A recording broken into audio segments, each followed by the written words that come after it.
ওয়ালাইকুম দিগন্ত প্রাইম টাইমে স্বাগত জানাচ্ছি আমিরুল মোমিনিন মানিক এবং আমি সামিয়া ইসলাম। শুনছিলেন প্রিভেল মডেল টাউনশিপ, এবারে বিস্তারিত। শাহবাগের আন্দোলনের সঙ্গে একাত্মতা প্রকাশ করেছে জাতীয় সংসদ। স্পিকার অ্যাডভোকেট আব্দুল হামিদ এক রুলিংয়ে এ সংহতির কথা জানান। এদিকে পয়েন্ট অব অর্ডারে সংসদ নেতা ও প্রধানমন্ত্রী শেখ হাসিনা আন্দোলনকারীদের অভিনন্দন জানিয়ে জীবন দিয়ে হলেও যুদ্ধাপরাধী বিচারের প্রতিজ্ঞা করেন। বিস্তারিত জানাচ্ছেন ইমরান আনসারী।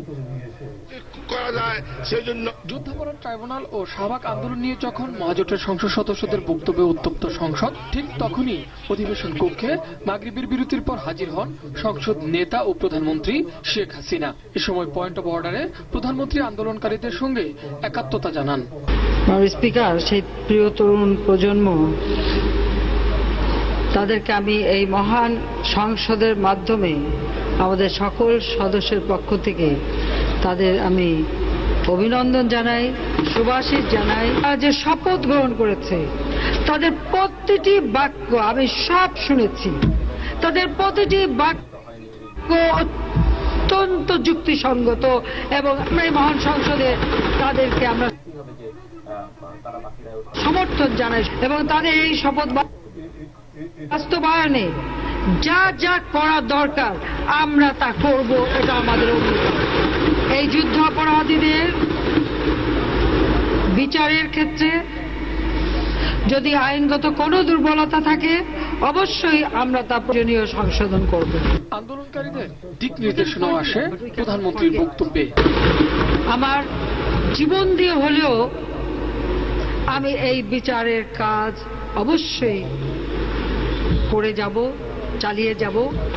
তারা তাদের শিক্ষা গ্রহণ এবং তাদের দৈনন্দিন কাজটা যেন সঠিকভাবে করে, সাথে সাথে তাদের আন্দোলনটাও চালিয়ে যাক, কিন্তু একটা সময় সুনির্দিষ্ট করেই তারা তাদের এই আন্দোলন অব্যাহত রাখুক। তারপর স্পিকার শাহবাগ আন্দোলনের পক্ষে সংহতি জানিয়ে রুলিং দেন। সদস্যবৃন্দ,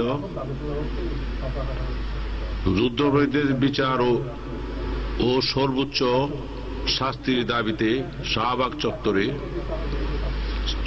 সহ সারা বাংলাদেশেই যে গণজাগরণের সৃষ্টি হয়েছে বা গণজাগরণ চলছে, তার সাথে জাতীয় সংসদের মাননীয় সদস্যগণের অভিব্যক্তির পরিপ্রেক্ষিতে এই মহান সংসদ একত্রতা প্রকাশ করছে। পরে স্পিকার দিনের কার্যসূচিতে মনোনিবেশ শেষে অধিবেশন মুলতবি করে। ধন্যবাদ জানাই। ইমরান আনসারী, দিগন্ত টেলিভিশন, ঢাকা। ট্রাইব্যুনাল বাতিলের দাবি করায় বিএনপি নেতা ব্যারিস্টার মওদুদ আহমেদ, হান্নান শাহ এবং খন্দকার মাহবুব হোসেনকে বিচারের আওতায় আনার জোর দাবি জানিয়েছেন মহাজোট সংসদ সদস্যরা। সংসদে পয়েন্ট অফ অর্ডারে এ দাবি জানান তারা। এদিকে বিচারের স্বচ্ছতা নিয়ে প্রশ্ন তুলে তোপের মুখে পড়েন স্বতন্ত্র সংসদ সদস্য ফজলুল আজিম। ইমরান আনসারীর আরও একটি রিপোর্ট। দুদিন বিরতির পর রোববার বিকেলে ডেপুটি স্পিকার শওকত আলীর সভাপতিত্বে শুরু হয় সংসদ অধিবেশন। শুরুতেই যুদ্ধাপরাধ ট্রাইব্যুনাল ও শাহবাগ আন্দোলন নিয়ে পয়েন্ট অফ অর্ডারে বক্তব্য দেন আওয়ামী লীগের সংসদ সদস্য শেখ ফজলুল করিম সেলিম। খন্দকার মোশাররফ সে কি বলছে? সে বলছে বিভিন্ন স্থানে এগুলো সাজানো নাটক।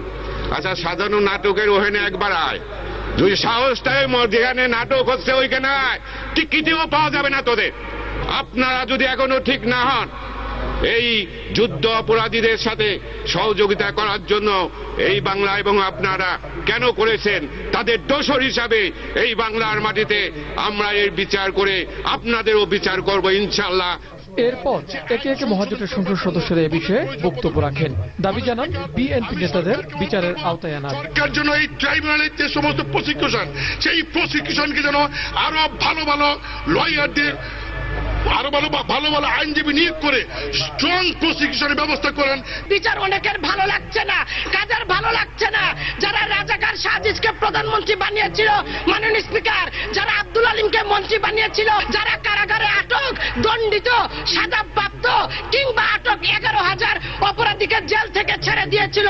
মিস্টার মওদুদ, হান্নান শাহ, খন্দকার মাহবুব, যারা এই ট্রাইব্যুনাল ভেঙে দেওয়ার প্রস্তাব দিচ্ছে, আমি অনুরোধ করব এই রাজাকারদের বিরুদ্ধে সর্বোচ্চ শাস্তি, মৃত্যুদণ্ড বাস্তবায়িত করার সাথে সাথে রাজাকারদের রক্ষায়, আলবদরদের রক্ষায় যারাই মুখ খুলবেন, যারাই তাদের রক্ষা করার চেষ্টা করবেন, তাদেরকেও দৃষ্টান্তমূলক শাস্তির ব্যবস্থা আমাদেরকে করতে হবে।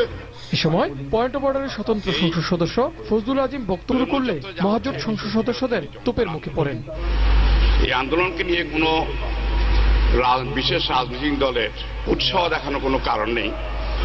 কারণ বারবার আমরা বলে এসেছি যুদ্ধের বিচার হতে হবে, বুদ্ধির বিচার চলছে, কিন্তু মাননীয় স্পিকার এই বিচারের কথা বলেছি আমি, এর আগেও আমার বক্তব্যে বলেছি, কিন্তু এই বিচার আজকে প্রশ্নবিদ্ধ হলো কেন সেটাই আজকে আমাদের ভাবতে হবে।